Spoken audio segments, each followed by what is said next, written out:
C'est parti pour les campagnes électorales des municipales partielles du 23 février prochain. Le CDP et le RFI-PJB sont partis à la rencontre des électeurs de l'arrondissement numéro 4 de Ouagadougou. La route Djibo-Koungoussou bientôt bitumée. Le gouvernement espère le démarrage des travaux au cours de l'année 2014. C'est l'un des dossiers de ce grand journal. L'autre dossier, le projet haute intensité de main-d'œuvre, un projet de plus en plus convoité pour réduire le chômage des jeunes et améliorer le cadre de vie des populations. Mesdames, Mesdemoiselles et Messieurs, bonsoir. Voici le 20h de la télévision nationale du Burkina Faso. Le 54e anniversaire de l'indépendance de notre pays aura lieu le 11 décembre 2014 à Dédougou dans le Mouhoun. Présent à Dori pour faire le bilan du 53e anniversaire tenu dans cette localité, le Premier ministre Bénion Luc Adolphe Tiao a tenu une séance de travail restreint. Les échanges ont porté sur les investissements et les grands travaux qui seront réalisés à Dédougou. Le reportage est de Aboubakar Sagnon. Le Premier ministre veut que l'organisation tournante de la fête de l'indépendance du Burkina Faso dans les différentes régions vole de succès en succès. Quelques minutes après le bilan de Dori 2013 jugé positif, Luc Adolphe Tiao s'est entretenu avec un comité restreint d'organisation de Dédougou 2014. Objectif, tirer les leçons des insuffisances du 53e anniversaire et capitaliser les acquis.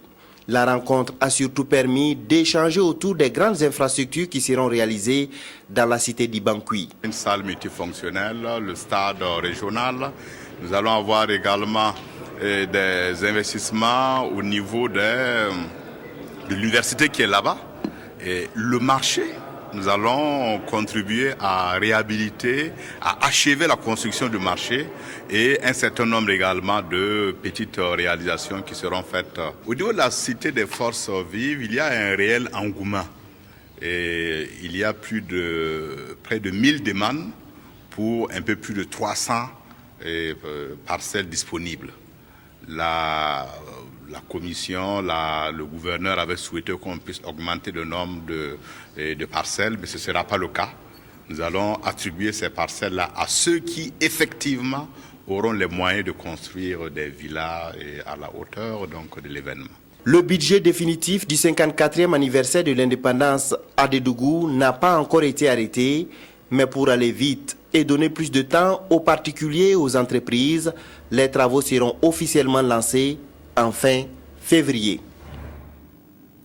La Confédération générale du travail du Burkina a commandité une étude sur le coût de la vie au Burkina Faso. Cette étude a été présentée ce 8 février 2014 en présence de Evelyne Dabiré. Cette étude commanditée par la Confédération générale du travail du Burkina CGTB porte sur le coût de la vie et le pouvoir d'achat des ménages au Burkina Faso. Réalisée auprès de 3000 ménages dans 11 villes du Burkina, elle présente en 90 pages les revenus, les dépenses des familles, de même que leurs difficultés face aux hausses des prix des denrées de première nécessité. La principale conclusion à laquelle l'étude aboutit, c'est qu'un jeune couple a besoin d'au moins 48 000 francs. C'est 48 255 francs exactement, selon les calculs moyens que nous avons faits. Alors que le SMIC dans notre pays n'est que de 36 000 francs. Il y a un écart entre le SMIC et la réalité du salaire minimum dont a besoin un ménage. La CGTB compte alors interpeller l'autorité par rapport à ce manque à gagner. Et la présente vulgarisation est le premier jalon vers le but recherché par cette étude. Le but final, c'est améliorer les conditions de vie et cela passe par une action syndicale plus fructueuse, donc des revendications beaucoup plus fines, beaucoup plus précises, qui se fondent sur des arguments aussi précis, sur des études précises comme celle-là. Et puis un plaidoyer et puis des luttes en vue de faire aboutir des revendications en matière salariale. Cette étude est la seconde du genre et la première réalisée en 2011 portait sur le panier de la ménagère au Burkina Faso. C'est parti pour les campagnes pour les élections municipales partielles du 23 février. Le Congrès pour la démocratie et le progrès a tenu un meeting au secteur 19 de Ouagadougou. Le CDP est en lice pour conquérir la mairie du 4e arrondissement. Le reportage de Bouma Ernest Nébier.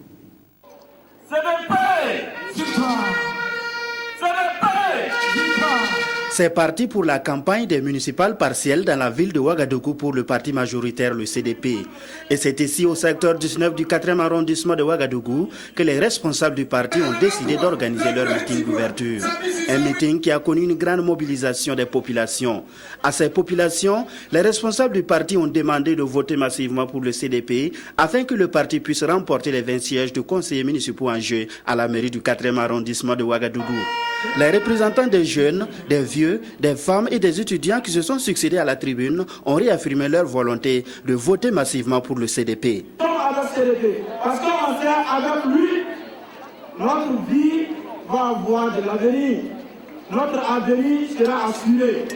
Le directeur provincial adjoint de la campagne, François Compaoré, s'est dit confiant quant à la victoire du CDP pour ces municipales partielles. C'est un arrondissement qui est resté mobilisé malgré le fait que ce soit la 3e fois que nous reprenons. Je voudrais ce soir inviter tous les militants du parti qui sont issus de cet arrondissement afin qu'ils se mobilisent pendant les 2 semaines, non seulement pour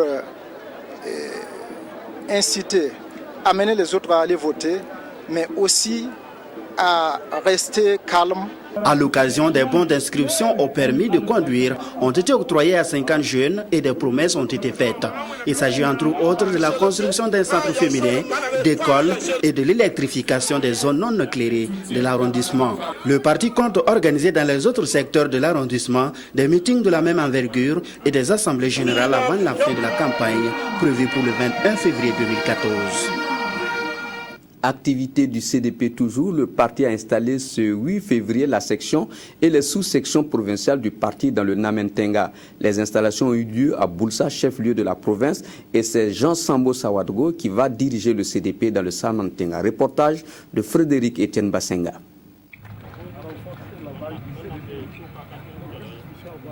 Jean Sambo Sawadogo reçoit les couleurs du Congrès pour la démocratie et le progrès, le parti qu'il devra défendre dans le Namentenga en tant que secrétaire général. Derrière lui, et comme des militaires prêts pour le combat, les militants représentant les sous-sections. Ils viennent tous d'être installés, mais mesurent déjà l'ampleur de la tâche qui attend. Les défis pour l'avenir, c'est de travailler à consolider la base du CDP dans la province. C'est de travailler à un regroupement pacifique de tous les sympathisants et militants du CDP dans la province. Mais c'est également travailler à développer des initiatives pour supporter justement tout ce que nous devons faire pour soutenir le CDP dans la province du Nord. À ce meeting qui a servi de cadre à l'installation de la section et des sous-sections de la province du Namentenga, jeunes, femmes et anciens ont réaffirmé leur soutien à Blaise Compaoré. Une cérémonie d'installation où le leitmotiv était « La province du Namentenga reste fidèle à Blaise Compaoré ». C'est un président qui est pour les masses, c'est un président qui est pour le développement économique et social du Burkina Faso. Et sur ce fait, nous pensons que nous allons rester fidèles et nous serons toujours fidèles au président Blaise Compaoré et au CDP pour qu'ensemble nous puissions ériger notre Faso en un havre de paix, havre de progrès pour tout le Burkina et pour tous les Burkinabés. Un leitmotiv bien reçu en tout cas par la délégation dépêchée par le bureau exécutif national du CDP à Boulsa. Elle avait un message à livrer aux militants de la province en rapport aux défections enregistrées par le parti et ces leitmotivs entrent en droite ligne de l'objectif du message. Nous demandons aux populations de Namentenga de rester vigilants. Rester vigilants parce que le parti est toujours serein. Au sein du parti, nous nous renforçons, nous continuons à mettre en œuvre les résultats du 5e congrès. C'est ce que nous sommes venus faire à travers la mise en place des structures du parti ici. Alors, nous ne sommes pas ébranlés du tout parce que c'est des situations qu'on voyait déjà venir depuis un certain temps. Parce que quand des gens ont des ambitions autres, c'est normal et c'est légitime. À ce meeting, il a été également question de l'article 37 et du Sénat. Pour les militants du Namentenga aussi, l'article est modifiable et le Sénat a fait l'objet d'une loi que chaque Burkinabé doit respecter. Voilà, revenons aux élections municipales partielles avec le rassemblement des forces indépendantes, parti des jeunes, qui veut conquérir la mairie de l'arrondissement numéro 4 de Ouagadougou. Le parti a choisi comme stratégie une campagne de sensibilisation et d'échange direct avec les populations. Reportage de Bouma Ernest Nébier. Le Rassemblement des forces indépendantes, parti des jeunes du Burkina à la conquête de l'électorat. Pour la campagne de ces municipales partielles dans le 4e arrondissement de la ville de Ouagadougou, le parti a choisi de rompre avec les méthodes ordinaires, c'est-à-dire les meetings et les assemblées générales. Et voici ce qu'il adopte comme stratégie de campagne. Notre stratégie, nous avons mis en place des zones et dans chaque zone il y a un responsable. Et c'est à ces responsables-là maintenant de faire le travail sur le terrain. Que ce travail va consister à sensibiliser, à échanger de façon directe avec les militants, c'est s'assurer que les militants ont leur carte d'électeur, secondo, et leur dire qu'il y a une méthode simple de vote, c'est la méthode ruse, un vote responsable, utile, sincère et élégant. Notre mission, c'est d'amener la jeunesse à un changement positif. Donc nous demandons à la jeunesse de se mobiliser afin qu'ils partent aux élections et puis maintenant élire celui-là qui va conduire la destinée de façon positive de l'arrondissement 4. Les responsables de ce parti de la mouvance présidentielle qui a commencé à participer aux élections à partir de 2006 disent relever beaucoup de défis dans l'arrondissement 4 si toutefois ils gagnent la mairie. Des défis qu'ils situent surtout dans le domaine de la santé et de l'éducation. Bilan des activités menées en 2013 et engagement pour 2014, les agents du ministère en charge de l'agriculture se sont rencontrés autour de cette thématique. Des agents méritants ont reçu à cette occasion des félicitations en présence de Ernest Kambiré. Au ministère de l'Agriculture et de la Sécurité alimentaire, 2013 a été une année d'intenses activités et les acquis engrangés sont fort appréciables. Le bilan céréalier prévisionnel fait ressortir un excédent brut de plus de 800 000 tonnes pour une production céréalière de plus de 5 millions de tonnes. Pour arriver à ces résultats, des efforts ont été consentis par les producteurs, leurs organisations fêtières, les cadres et les agents du département et le gouvernement dans son ensemble. Le ministère de l'Agriculture et de la Sécurité alimentaire, sous votre impulsion, a mis à la disposition des producteurs près de 14 000 tonnes d'engrais, 10 000 tonnes de semences améliorées à des prix subventionnés, ainsi que 14 millions de boutures de manioc et de patates. Dans le cadre de l'opération 100 000 charrues, 24 000 unités ont été livrées et distribuées aux producteurs, soit une réalisation cumulée de 59 000 unités depuis le lancement de l'opération en 2011.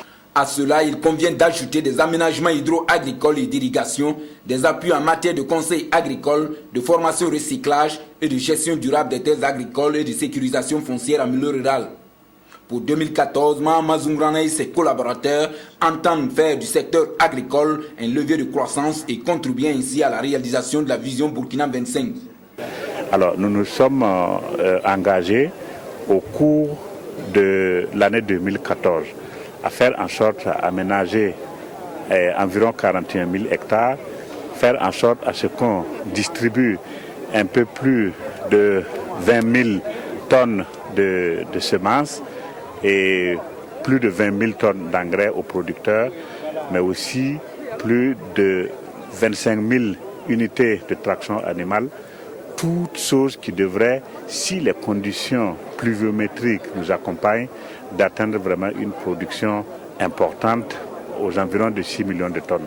Année de réflexion, d'analyse et d'action concrète, 2014 verra une grande implication du secteur privé dans la transformation des produits agricoles, ce qui permettra d'augmenter la plus-value et la compétitivité de l'agriculture burkinabé. La carotte est une spéculation produite dans la région du nord de notre pays. C'est une culture de contre-saison génératrice de revenus. La carotte est riche en vitamine A. Focus sur cette spéculation avec Korotimi Kagone. La carotte est la première légume produite du jardin. C'est une plante à racines pivotantes et charnues de couleur orange.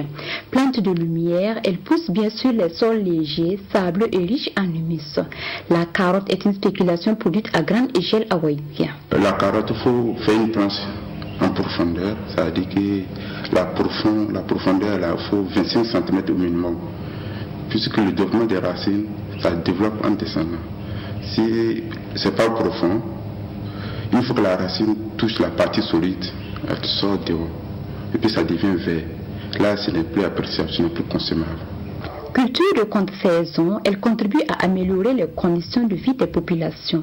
C'est un secteur pourvoyeur d'emplois et son rendement dans la région du Nord est de 12 tonnes à l'hectare, soit une recette d'environ 2 millions de francs CFA par an. Sa production dure 90 jours entre le mois d'octobre à février. La culture de la carotte nous apporte beaucoup d'avantages. Nous souhaitons que ça soit beaucoup plus exporté. Avec le revenu de la carotte, nous payons la scolarité de nos enfants et nous aidons nos maris dans la gestion de la famille. Elle est une activité génératrice de revenus. En période de récolte, elle est exportée principalement à Brodulasso, Ouagadougou et autres localités environnantes. La commercialisation de la carotte est très rentable. Avec l'argent de la carotte, nous arrivons à scolariser nos enfants et à satisfaire nos petits besoins. Elle a des vertus nutritives, curatives et digestives. Elle est riche en fer et traite l'anémie. Elle permet de lutter contre les diarrhées et son carotène pigment orange donne bon teint au corps. Elle est aussi un produit de séchage. La carotte est vraiment un produit maraîcher vraiment spécial parce que tout simplement dans la carotte, ça contient beaucoup de la vitamine A. Très important qui rentre dans l'évolution, surtout la croissance des enfants.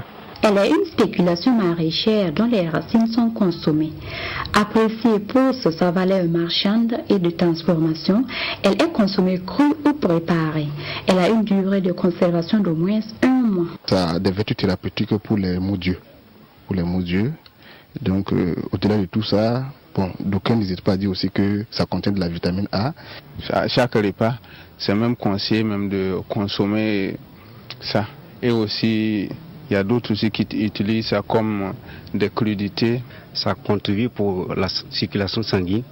Et on dit aussi que si tu consommes beaucoup de la carotte, tu ne vieillis pas trop parce que ça fait disparaître les rides.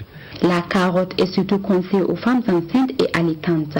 Elle est aussi utilisée dans la fabrication des produits cosmétiques.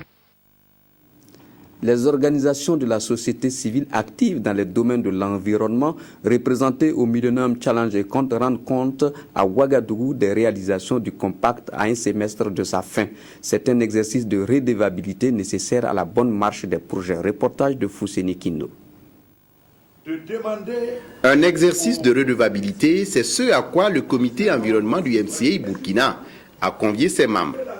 Les représentants des organisations de la société civile au compact du Burkina ont voulu rendre compte à leurs membres des réalisations du MCA dans son volet environnement. Une démarche participative, transparente et proactive, mais c'est surtout les résultats qui sont édifiants.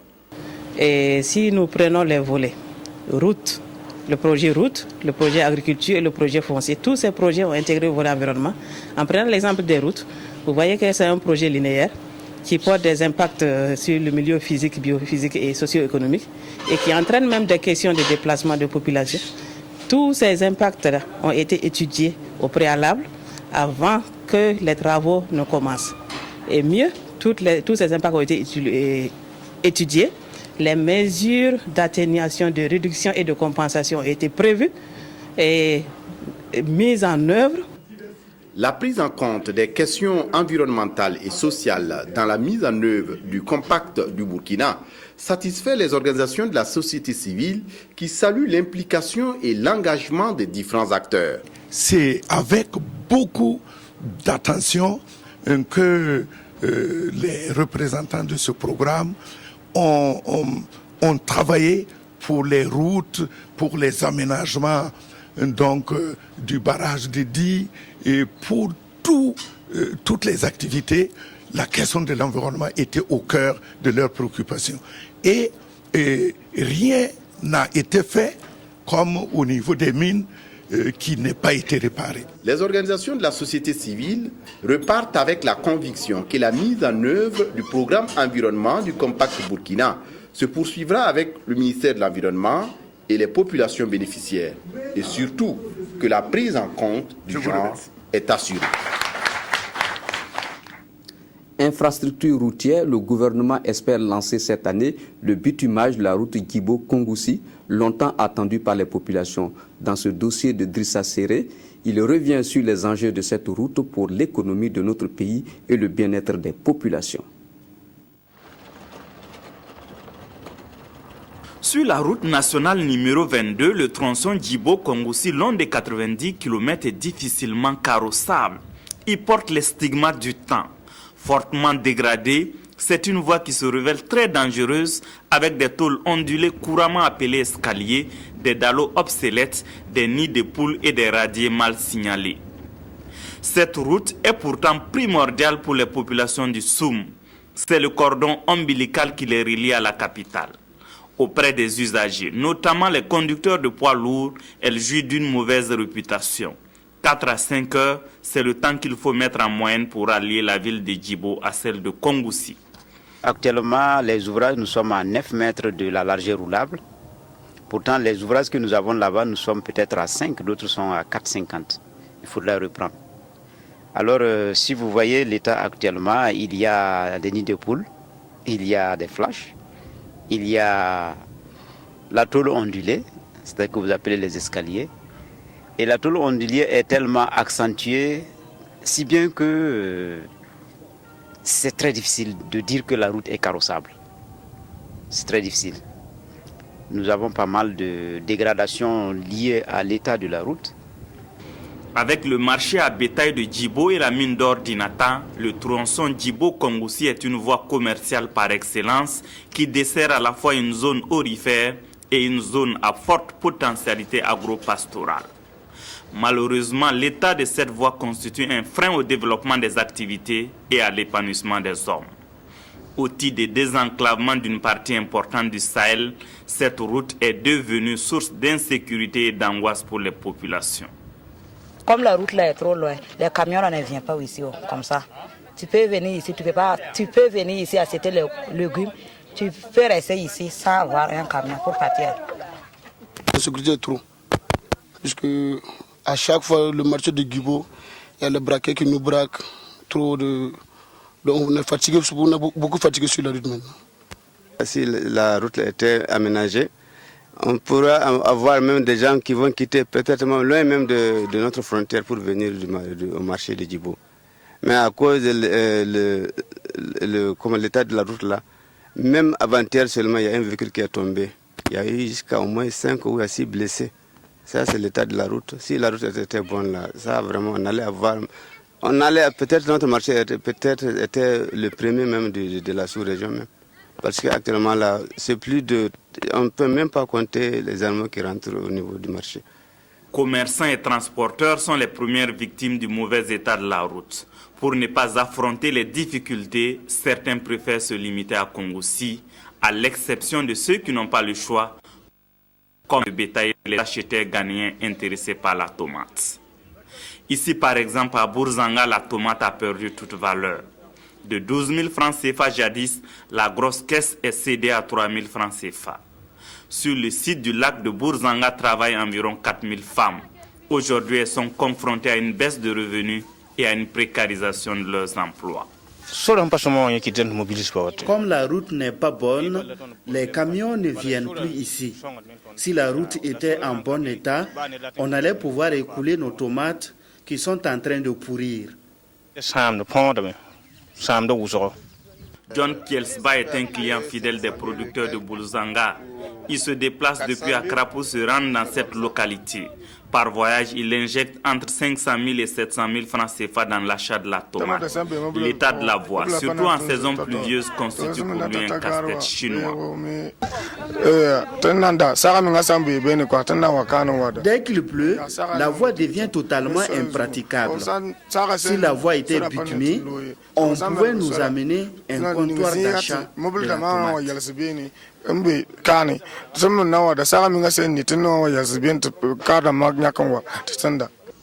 Namisigia, situé après Bourzanga et Arbinda où sont produits les niébés et le sésame, constituent d'autres centres importants desservis par la route Djibo-Kongoussi. Au dire des riverains, on peut dénombrer chaque mercredi jour des marchés de Djibo plus d'une vingtaine de camions sur la voie. Ceux-ci rivalisent de patience pour se rendre au marché à bétail de Djibo. Il y a les commerçants maliens qui viennent, il y a les Togolais, il y a les Ghanéens, en tout cas presque il y a les gens de la Côte d'Ivoire qui font le marché de Djibo. Eu égard à l'importance de cette route indispensable au désenclavement du Sahel, la population n'est pas restée les bras croisés. À toutes les rencontres officielles, la question du bitumage du tronçon Djibo-Kongoussi revient sur la table. La décision est tombée, le gouvernement compte lancer les travaux de bitumage de cette route courant 2014. Bon, il faut dire que ces deux tronçons jumelés, il y a un tronçon vers Dédougou et il y a un tronçon vers le Somissi. Mais les deux font environ 68 milliards. Chaque jour on en parle, nous on ne peut plus respirer. Et on dit chaque fois que ça aura lieu. Cette fois-ci on a dit fin 2014. Maintenant vraiment la population ne croit plus. Maintenant on attend de voir. Pour que les gens croient, il faudrait que ça commence. Sinon pour le moment vraiment c'est très difficile de convaincre la population. Moi je lance en tout cas au gouvernement en tout cas de bien veiller à notre province. En tout cas, c'est l'une des meilleures provinces de la région du Sahel. Parce que ici, en vrai, il y a tout ici. Je pense bien que si tu viens, les gens disaient même que si les fonctionnaires viennent là, ils sont punis. Il y a des gens même qui, d'après qu'ils prennent. Mais s'ils viennent à Djibo là, au lieu de, ils ne veulent même pas repartir parce qu'on trouve que Djibo c'est très bien aussi. À Djibo, les populations sont impatientes. L'arrivée du goudron va booster le développement économique de la ville et ouvrir une nouvelle page dans l'histoire de la capitale du Djelgodji, une ville commerciale où les affaires prospèrent et où il fait bon vivre.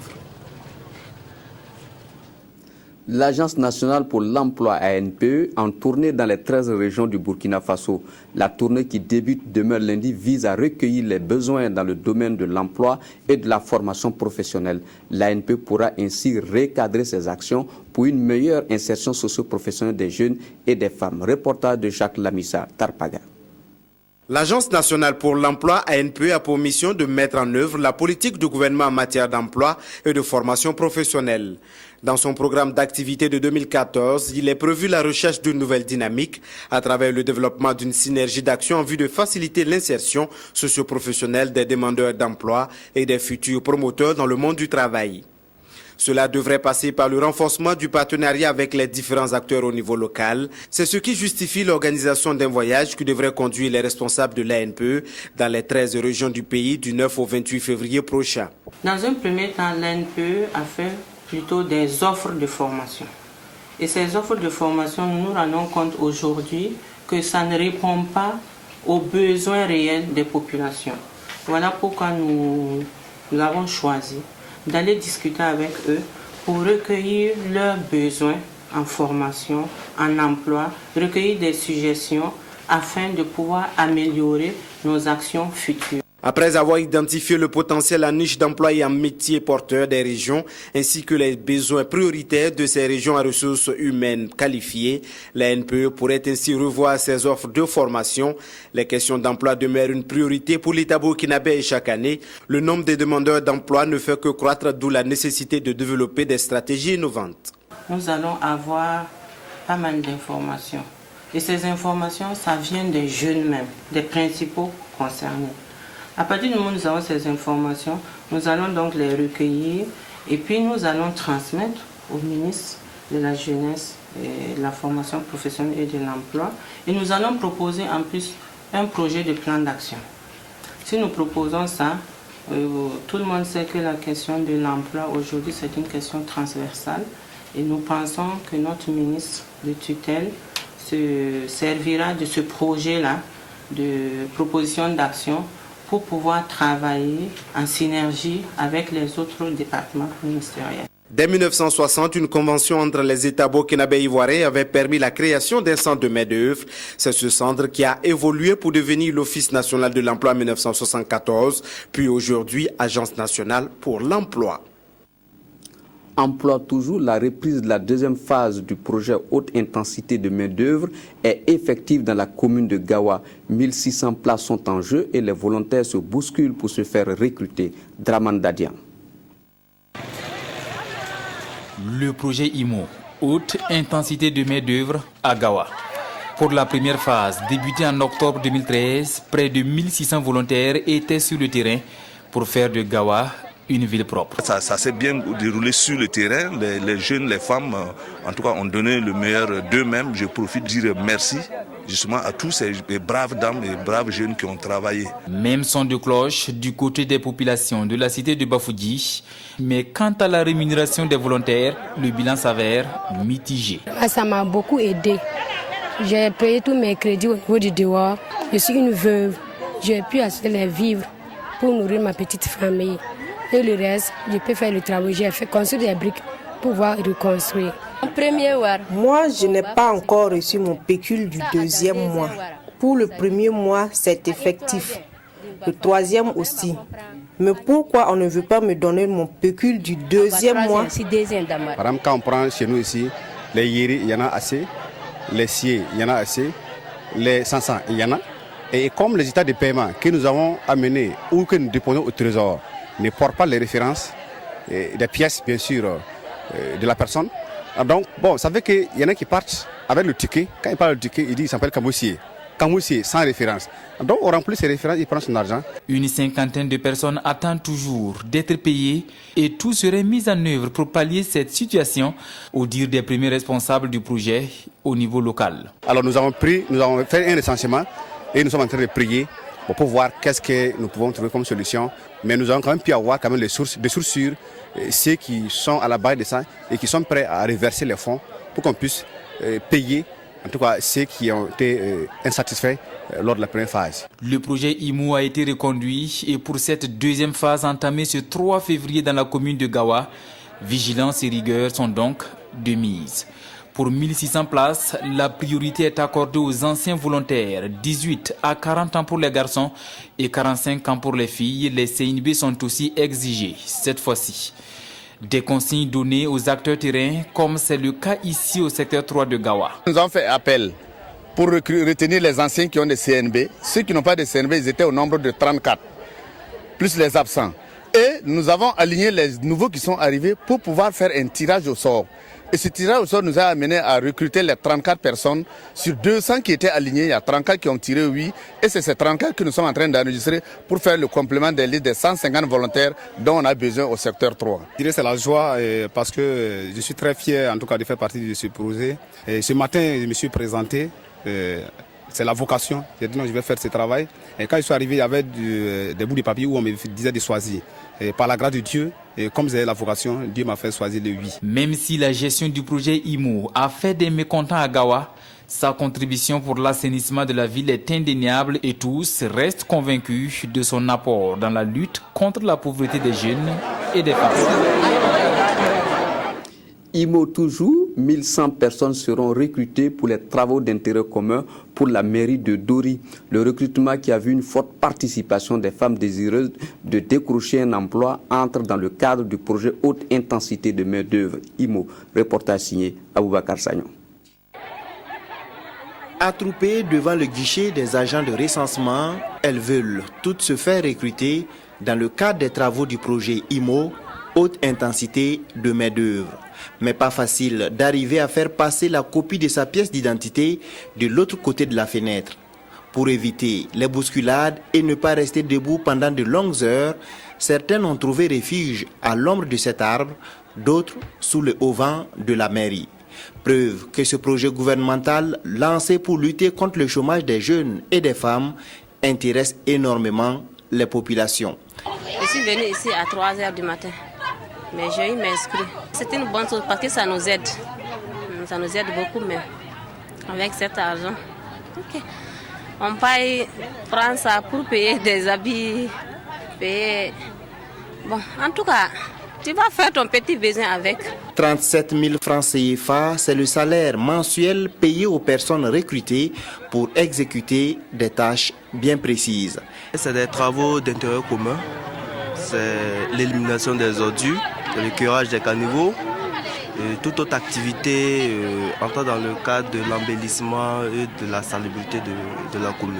Lorsque nous atteignons le nombre de 1100, nous arrêtons le recrutement. Pour 1100 places, dont 800 réservées aux femmes, plus de 3000 personnes se sont présentées. Je n'ai pas eu d'abord. Mais j'ai pris Dieu pour qu'on augmente. C'est trop, mais ce n'est pas arrivé parce qu'il y a beaucoup de gens qui n'ont pas eu. Si on augmente, c'est bien pour nous aussi. Cet appel sera peut-être entendu, mais en entendant, celles qui n'ont pas pu s'inscrire regagnent le chemin de leur domicile dans l'espoir que la chance leur sourira les prochaines fois. Inch'Allah. Business Professional Women, une fédération internationale des femmes professionnelles des carrières libérales, veut relancer ses activités après une longue période de léthargie. À cet effet, la fédération a donné une conférence ce 7 janvier en présence de Zalissa Sanfo. Obtenir la suppression de toutes les formes de discrimination faites aux femmes dans la vie économique, civile et politique. C'est la mission que s'est assignée la Fédération internationale des femmes de carrière libérale et commerciale du Burkina Faso. Cette mission, le club l'a bien accomplie jusqu'en 2008. Le club BPW a été créé en 2002. Il a plusieurs activités à son actif, dont la participation à plusieurs rencontres internationales, la formation de ses membres, l'organisation de rencontres sous-régionales, etc. BPW a reçu une distinction honorifique en 2008. Cependant, le club est resté plusieurs années en totale léthargie et nous voulons, par la présente conférence de presse, marquer la dynamisation du club et partant la reprise des activités par un nouveau bureau. À cette conférence de presse, Rita Sawadogo a surtout insisté sur les opportunités qu'offre ce club. La personne, en rentrant, en adhérant à BPW, se tisse une toile d'amitié et la personne, aujourd'hui, nous savons que tout est basé maintenant sur le e-business. Et bien, la personne rentre tout de suite dans un cercle de e-business et apprend à travailler et à se faire connaître au niveau mondial par la toile. Pour être membre de la Fédération internationale des femmes de carrière libérale et commerciale du Burkina Faso, il faut être âgé d'au moins 35 ans et accepter de s'acquitter d'une cotisation mensuelle de 5 000 francs CFA. Le ministère en charge de l'administration a organisé hier samedi un mariage collectif au profit de ses agents. La première dame, Chantal Comporé, a été désignée comme marraine de ce mariage destiné à régulariser le statut matrimonial des couples. Le reportage de Wendata Nathalie Kaoré. Ambiance particulière ce samedi 8 février à la mairie centrale de Ouagadougou. Ils sont 19 couples accompagnés de leurs parents, amis et connaissances à venir se conformer à la loi vis-à-vis du mariage. L'événement heureux qui les a mobilisés s'est déroulé aussi en présence d'invités et de nombreuses autorités administratives. Le ministère de l'Administration territoriale et de la Sécurité qui a initié cette cérémonie est convaincu que le mariage civil permet la stabilité des couples, une stabilité qui contribue à améliorer la performance de ses agents dans leur travail. C'est extrêmement important et pour le couple, et pour les enfants, et pour les familles. Et c'est en même temps une façon de renforcer la cohésion au niveau des hommes qui travaillent, des hommes et des femmes qui travaillent au niveau du ministère. Quelqu'un qui est marié, il est beaucoup plus rassurant et il inspire plus confiance. En disposition spéciale, sur les 19 couples, 15 ont opté pour la monogamie bien commune et 4 pour la monogamie bien séparée. La première dame du Faso, marraine de ce mariage collectif, tout en félicitant les couples, leur a prodigué des conseils allant dans le sens du bien-être et de l'épanouissement de leurs familles respectives. Pour moi, c'est un beau jour, comme le beau jour pour eux aussi. Et je les félicite et les encourage, j'encourage aussi les autres à venir faire cet acte-là de mariage et aussi beaucoup d'enfants, mais suivant le planning familial. Les mêmes conseils ont été donnés aux couples par le maire de Ouagadougou qui a célébré ce mariage. Marin Ilboudo a aussi exhorté les couples à cultiver les valeurs comme l'amour, le pardon et le respect mutuel. Il a insisté sur la nécessité de toujours communiquer, car c'est de cette manière qu'ils connaîtront l'épanouissement de leur famille.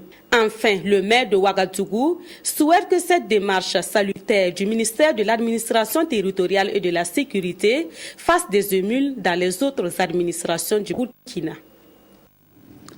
Les jeunes volontaires japonais veulent initier les écoliers burkinabés à la science de la cartographie en vue d'améliorer leur connaissance des cartes et susciter des vocations pour le métier de cartographe. Abdelaziz Yagibou. Face aux élèves de l'école Paspanga D, un enseignant d'une matinée, assisté de ses collègues techniciens de l'Institut géographique du Burkina ainsi que de jeunes volontaires japonais, le géo-informaticien Abdelaziz Konaté, à l'aide de supports adaptés, a dispensé un cours sur les cartes topographiques et thématiques, leur langage, mais aussi sur les différentes étapes conduisant à leur production. L'enjeu étant de partager avec les occupants de cet établissement d'enseignement primaire les fruits du projet cartographique de la région du Nord arrivé à son terme.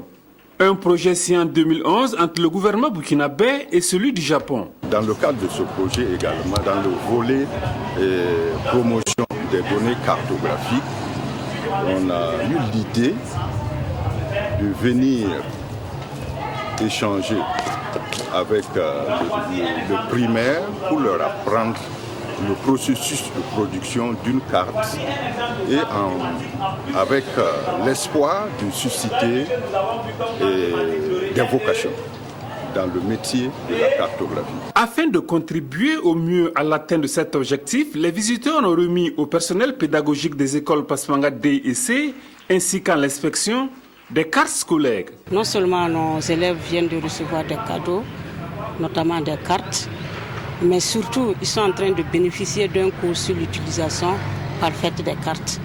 Et je pense que cette initiative est à commencer, surtout en commençant par les enseignants, parce que nous-mêmes nous sommes en train de beaucoup apprendre. Dans le cadre de notre projet, nous mettons beaucoup d'accent sur ce volet. Donc c'est l'enseignement sur les cartes pour les écoliers. Parce que les cartes topographiques numériques sont un outil indispensable pour le développement de tous les domaines. Par cette visite, l'IGB et ses partenaires japonais amorcent une tournée de sensibilisation sur l'information cartographique. Une tournée qui les conduira vers d'autres établissements et structures publiques comme privées. La radio Ave Maria, qui a vu le jour en 1993, a fêté ses 20 ans ce 9 février 2014. Une messe présidée par Monseigneur Philippe Ouedraogo a été le point fort de cet anniversaire de Radio Ave Maria. Le reportage est signé Yolande Lompo.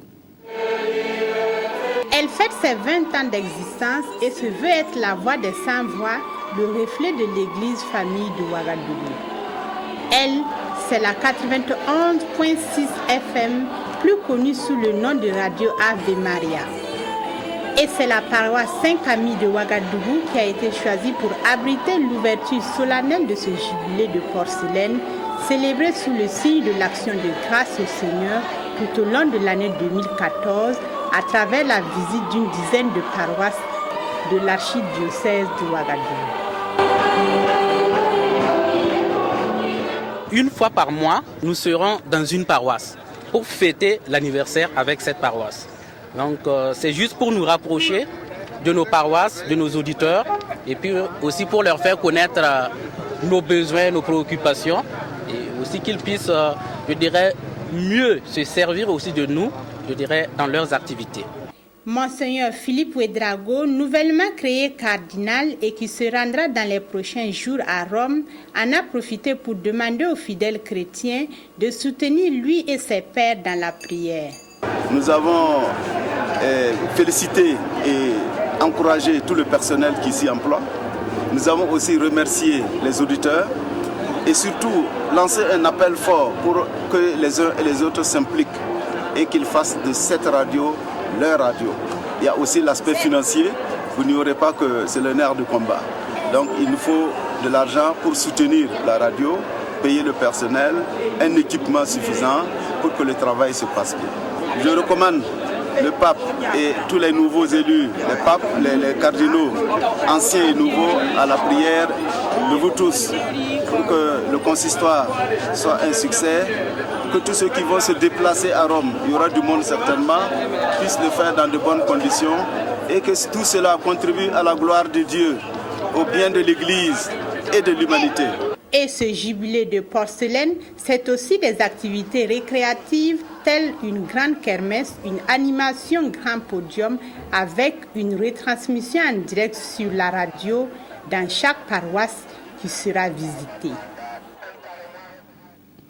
Comment devient-on chef en pays Mouara? Comment sont installés les nouveaux chefs? Si Sylvestre Da a suivi l'intronisation de Naba Kango, chef du canton de Kiriktenga. Voici son compte rendu. Samedi 7 février 2014, nous sommes à Sapsé, localité de la province d'Ibam, dans la cour royale du Naba Obugo de Riziam. Ce dernier, par délégation des pouvoirs d'Imogo Naba, a convoqué tous les prétendants au trône du canton de Kiritenga. L'élection en tant que telle comme ça, c'est à candidature. Ce n'est pas de père en fils. C'est à candidature. Tous ceux qui peuvent postuler, postulent. Maintenant, une fois que tu viens déclarer ta candidature chez Sa Majesté, le Lysiam, il y a des étapes qu'il faut obligatoirement franchir. C'est-à-dire que actuellement, il y a le collège électoral qu'il faut consulter. Nous aussi, nous avons nos avis. Nous faisons nos enquêtes par rapport au candidat pour savoir si est-ce qu'il peut effectivement gérer la contrée. 2 candidats étaient annoncés depuis quelques jours, mais un seul a répondu présent avec ses partisans. C'est un petit frère qui veut succéder à son grand frère, le Naba Tigré, mort en décembre dernier. Depuis les premières heures de la journée, ils sont là à attendre sous le soleil. Pendant ce temps, le collège électoral mis en place à cet effet est présidé par le Naba Obugo de Riziam, délibère dans le secret des dieux. Vers 12 h, le Naba Obugo rejoint l'assistance et annonce que le candidat présent est l'élu, le nouveau chef de Kiritenga. Après l'élection, place au rituel d'intronisation. Ainsi, l'élu revêt sa tunique de chef, reçoit certains attributs et choisit son nom de règne. Il décide qu'il faudra désormais l'appeler Naba Kango. Le nouveau chef a désormais sa place aux côtés de ses pairs. En guise de félicitations, on lui offre à boire et on lui prodigue quelques conseils. La cérémonie d'élection et d'intronisation prend ainsi fin. Naba Kango prend aussitôt congé et se met en route pour rejoindre son canton. Destination le village de Tora, où un accueil digne de son rang lui est réservé. Là, il va séjourner pendant 7 jours pour accomplir d'autres rituels. C'est ce rituel qui doit m'amener à m'installer définitivement dans une semaine sur le trône de Kiritenga, où je vais régner et je souhaite que ce règne-là soit vraiment le règne de la prospérité, le règne de la santé, le règne de la joie, le bonheur pour toute la population de Kiritenga, mais aussi pour tous ceux-là qui viendront à Kiritenga pour faire fructifier les affaires et pour rechercher le bonheur. Au soir du 7e jour, Naba Kango sera autorisé à porter son chapeau de chef. Il devra ensuite rejoindre à cheval le palais royal situé dans le village de Sika pour effectivement entamer son règne.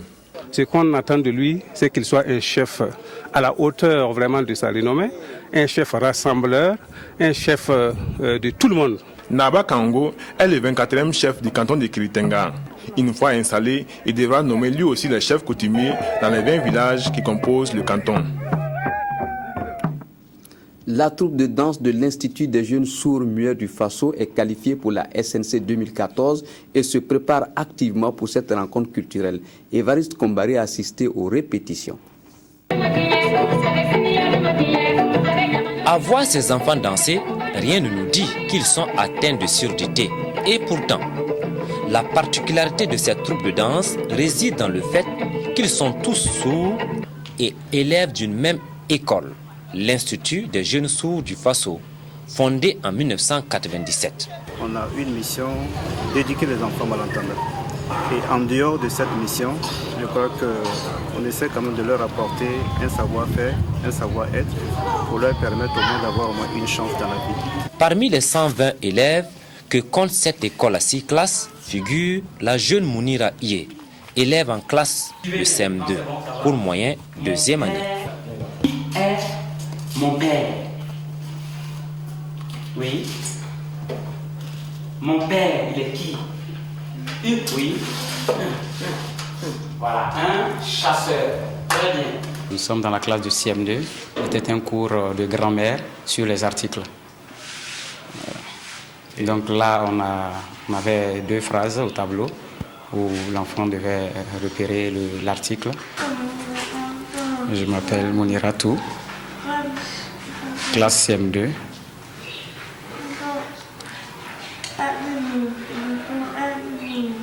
La leçon n'est pas facile, c'est difficile.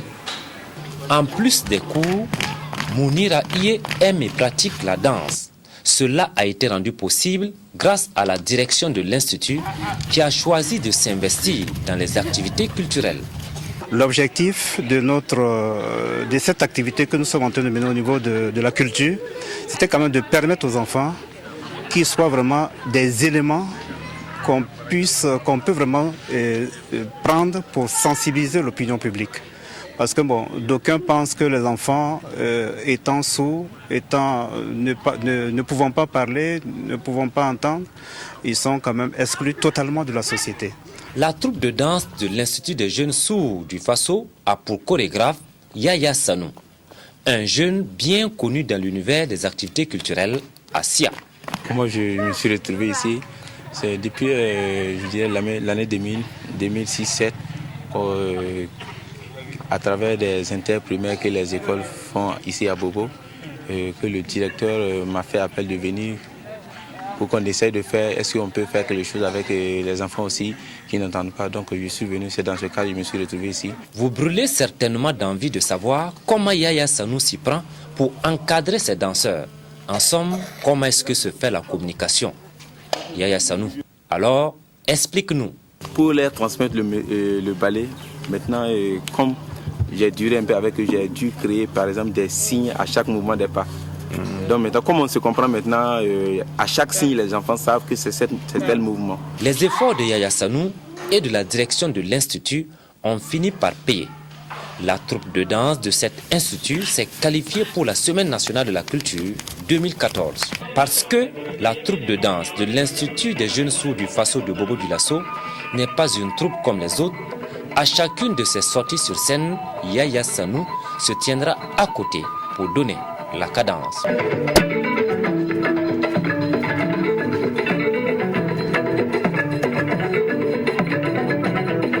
Comme ils n'entendent pas, mais ils sentent la vibration, mais ils n'entendent pas comme les autres enfants. Donc forcément, il faut les guider, sinon c'est pas possible. Mounira Iye, comme tous ses élèves de cette classe de CM2, prépare le certificat d'études primaires. Ils sont la preuve que la surdité n'est pas une fatalité.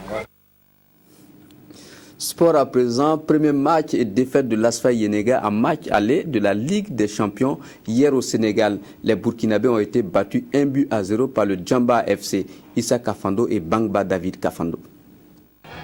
Rentrée des classes ratée pour l'Asfa Yenega battu 0-1 par le Djambar FC du Sénégal. Le groupe chargé de porter l'ambition du club cette année en Ligue des Champions a courbé l'échine dans le dernier quart d'heure. Les académiciens plus mordants en attaque face à Yenega regroupé en défense perturbe le jeu des Nyenenguistes. Les jaunes et verts craquent sous la pression des guerriers et commettent beaucoup de fautes. Serge Gomis sur ce coup franc immobilise Mohamed Kaboré sur sa ligne. Seydina Keita de la tête ouvre le score pour le Djambar FC. Djambar 1, Asfa 0. Je n'avais pas une idée sur l'équipe. À part quelques informations qu'on a eues à Ouagadougou, on n'avait pas une idée. Bon, on s'est préparé comme ça pour aborder le match. Maintenant, au match retour, il faut se préparer sérieusement parce que, pour ne pas mentir, c'est des enfants qui jouent très très bien au ballon. Le quintuple champion du Burkina Faso doit se réveiller car son avenir en Ligue des Champions se joue dimanche prochain en match retour face au Djambar. Et puis en préliminaire aller de la Coupe CAF jouée hier au Maroc, le représentant burkinabé Laye Sonabel est tombé 1-0 face à Difa Hassani de El Jadida. Le match retour est prévu le week-end prochain à Ouagadougou. Voilà, c'est la fin de votre journal. Toutes les équipes qui ont réalisé le 20h cette semaine se joignent à moi pour vous dire merci et au revoir.